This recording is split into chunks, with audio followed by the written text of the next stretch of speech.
and thanks very much for taking the time to have a look at virtual auditing. Where do we go from here? You can reach me at jim@simplifyiso.com or over here at the SimplifyISO website with this handy contact button. For years, audits have been performed live with the auditor on the audit site. Sometimes pre-audits or stage 1 audits can be done remotely or partially remotely. But it hasn't been until the event of this pandemic that the world is looking very closely at virtual audits. ISO 19011 has some good guidance in its latest version, the 2018 version.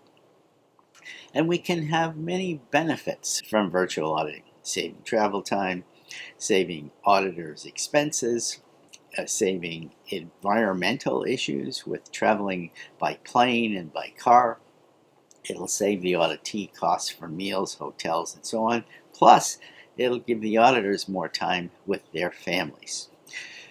One thing to consider in the guidance is clause 5.4.3, talking about communication technologies. So there's a little bit of help there for you.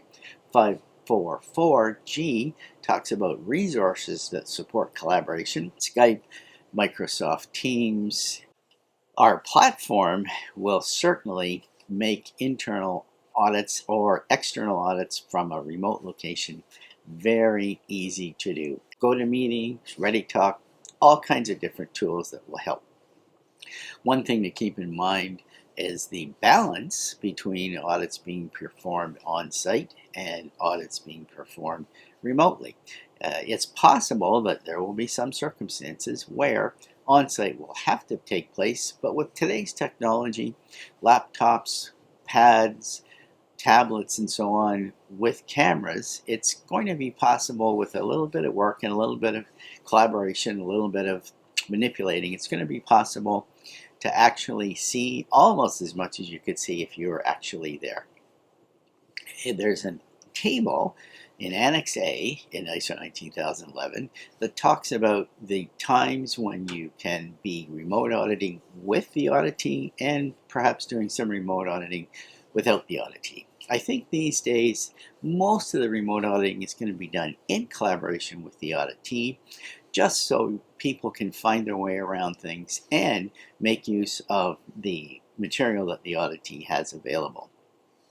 You'll see also that there are many places in the standard that keeps reminding you to make sure that the audit objectives can be met. There's a section A15 in the standard that talks about virtual audit activities, and you can use screenshots, of course, but you have to be careful to make sure that the screenshots don't contain anything that's confidential or top secret, anything like that. It's also important to make sure that anyone who would be appearing in the screenshot, or even online for that matter, has given their permission. If any events take place that could influence the objectivity of the audit, a decision has to be made. Do we interrupt the audit? Do we reschedule the audit? Or do we just continue with the audit and write into the report that such and such an event took place and it could actually impact the objectivity of the audit or the validity of some of the conclusions of the audit?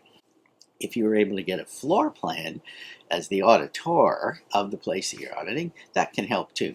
Both of you could use the floor plan and explain where you are during the audit. Checklists probably don't have to change too much. Some of you may be using typed checklists. Some of you might be using blank checklists that you write on and scan and make part of the record. Either way, following along a plan, following along the flow chart of the interaction of the activities will definitely help. Take breaks. You'll have the same kind of fatigue in a virtual audit that you'll have in a live audit. In fact, they may be different kinds of fatigues. And when the break is taking place, make sure that each party respects privacy. And we need to be aware of privacy laws for everybody online as well. In section A16 of ISO 19011, you'll see some guidance on auditors having to know how to manage meetings, how to manage the technology, how to even maybe phrase questions differently, interview questions. maybe even learn different kinds of evidence to look for to establish conformance to requirements. A new way of doing things might have some new risks that we haven't faced before. The internet going down, for example, or interference, noise in the background. Noise in your own background if you are the auditor, making sure you have a place that's quiet enough, a place that you have access to all the information that you need, and same for the auditees. Chances here to increase your skills as an online presenter, increase your skills as a collaborator, and it would definitely give us many opportunities to move this technology forward.